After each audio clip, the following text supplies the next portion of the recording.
Good morning, have a nice day. Wall street journal दुनिया का बहुत मशहूर अखबार है।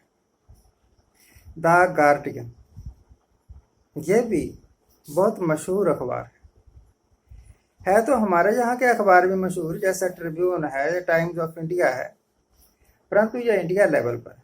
और ये वॉल स्ट्रीट जर्नल, गार्डियन, ये वर्ल्ड लेवल पर। इनमें छपी हुई खबर दुनिया में सुनी जाती है, समझी जाती है, उस पर रिएक्शन आते हैं दुनिया के। ये दोनों अखबारों ने एक रिपोर्ट छापी पूरी खोजबीन करने के बाद कि फेसबुक और व्हाट्सएप दोनों ऐसी पोस्ट्स को तरजीह देते हैं, बढ़ावा देते हैं जो रूलिंग पार्टी को फायदा देने वाली है। तो वो कहते हैं कि बीजेपी को फायदा देने के लिए फेसबुक काम करता है इंडिया में।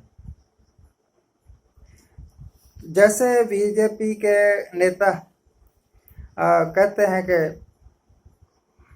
गोली मारो, गद्दारों को गोली मारो, और कोई उसको फेसबुक पर डालता है, तो चाहिए तो ये कि फेसबुक वाले ये समझ के कि ये एक नफरत फैलाने वाली खबर है समाज में, इसको ब्लॉक करें, रोकें। जब बीजेपी का एक छोट भैया नेता दिल्ली में पुलिस के सामने कहता है कि इस टाइम के बाद हम आपकी बात भी नहीं सुनेंगे और शाहीन बाग में जो दिल चाहा करेंगे, और ये पोस्ट, ये खबर फेसबुक पर, व्हाट्सएप पर वायरल होती है, और इसके ठीक एक दिन बाद दिल्ली में दंगे शुरू हो जाते हैं। इन खबरों को आधार बना के कहा गया कि फेसबुक और व्हाट्सएप मदद करते हैं बीजेपी की, गवर्नमेंट की मदद करते हैं। इस बात को राहुल गांधी ने भी उठाया प्रेस वगैरह में, तो इसका जवाब दिया फिर रविशंकर प्रसाद ने। राहुल का कहना था कि फेसबुक वाले बीजेपी की मदद कर रहे हैं हेट, नफरत की राजनीति फैलाने में, करने में। तो जवाब तो यही देना चाहिए था कि नहीं, हम नहीं कर रहे। रविशंकर ने जवाब दिया, सीनियर मिनिस्टर हैं, बहुत रिस्पेक्टेड आदमी हैं, बहुत बड़े लॉयर हैं, एडवोकेट हैं। कहने लगे कि तेरी माँ ने और तूने चाइना से पैसे लिए और आपने देश के साथ गद्दारी की। देखिए, बात तो थी हेट स्पीच की, नफरत फैलाने वाली खबरें, जैसे लिंचिंग की कोई खबर, फलानी जगह किसी आदमी को पीट पीट के मार दिया भीड़ ने, और ये खबर वायरल हो गई। लोगों के दिमाग में ये बात बैठी कि ये जो मुसलमान लोग हैं, ये टोपीधारी लोग हैं, ये हमारी गौ माता को मारते हैं, हत्या करते हैं। फिर कहीं दूसरी जगह कोई ऐसा ही एक मुसलमान कोई गाय लेकर जा रहा है या मीट लेकर जा रहा है, तो उसको दूसरी भीड़ ने पीट पीट के मार दिया। तो ये नफरत का जहर ऐसे फैलता है। बात तो थी हेट स्पीच की, बात तो थी रोल ऑफ द फेसबुक और व्हाट्सएप के नफरत फैलाने में ये किस तरह मदद करते हैं। वो बात खा गए और कहने लगे तूने और तेरी माँ ने चाइना से पैसे लिए, देश के साथ गद्दारी की है। क्या बीजेपी वाले ये बताएंगे कि उनको चाइना से कितना पैसा मिला है? मिला तो जरूर है, कितना पैसा मिला है, और आपने लिया क्यों? लिया क्यों? मिस्टर नरेंद्र मोदी चाइना में बहुत बार गए। वहाँ के जो प्रेसिडेंट है उनके साथ खूब पींगे भी झूली और उनके साथ गलबाइयाँ भी की, और उसका रिजल्ट हमें मिल गया कि हमारे ही देश में, हमारी ही धरती पर काबिज होके अब वो हमें आंखें दिखा रहा है। और हमारे जो सुल्तान आजम हिंद है, वो कहते हैं कि इनसे टीवी लेने बंद कर देंगे हम, इनसे चाइना का फोन लेना बंद कर देंगे। तो इस तरह हम चाइना को मुंह तोड़ जवाब दे देंगे।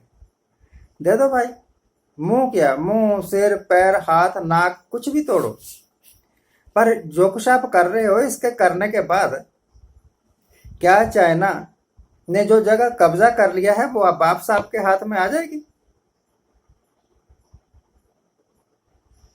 एक बेवकूफ लड़का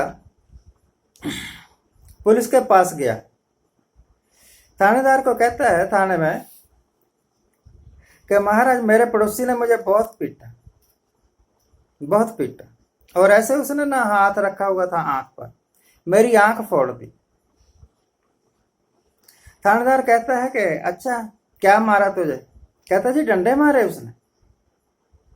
कहाँ मारे? कहता जी, देखो खून निकल रहा है, और उसके घुटने से उसकी कपड़ा फटा हुआ था और थोड़ा खून निकल रहा है। कहाँ कहाँ मारे डंडे? कहता जी, घुटने पर ही मारे। कितने मारे? कहता जी, 5 बार।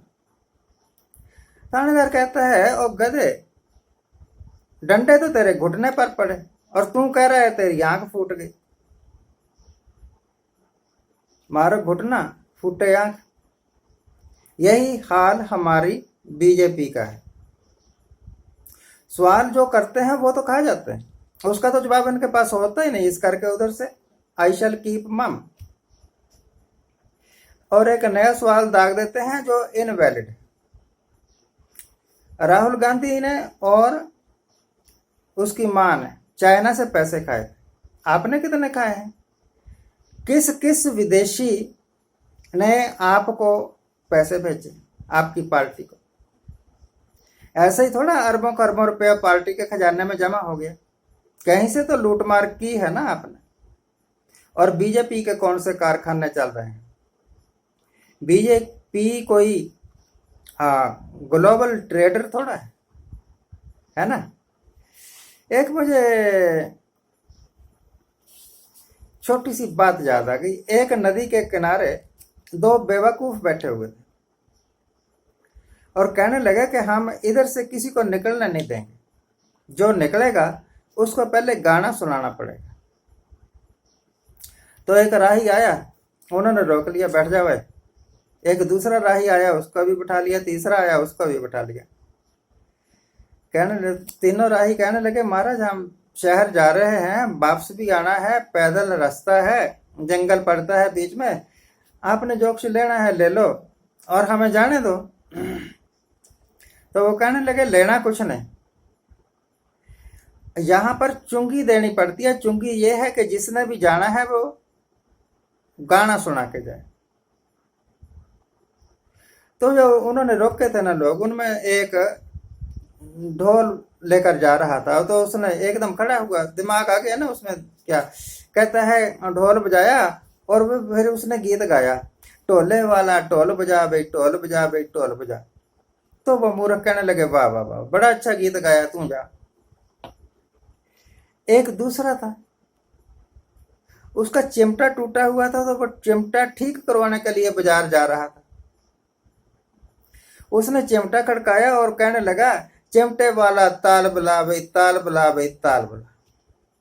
ओके, बड़ा अच्छा गीत गाया तूने, जा भाई, तू भी जा। तीसरा आदमी था, तो उसके पास कुछ था नहीं, तो उसने अपना जूता उतारा और जूते इस तरह बजाए और फिर बोला कि ये महफिल नामा कूलों की, लाहौल विला, लाहौल विला। आज मैं अपनी बात इस बात के साथ बंद करता हूं कि आजकल हिंदुस्तान में जो लीडर कर रहे हैं वो और कुछ नहीं, वो महफिल नामा कूलों की, Lahaul villa. Thank you very much for watching. आज जिनका जन्मदिन है उनको हैप्पी बर्थडे, आज जिनकी मैरिज एनिवर्सरी है उनको बहुत बहुत शुभकामनाएं।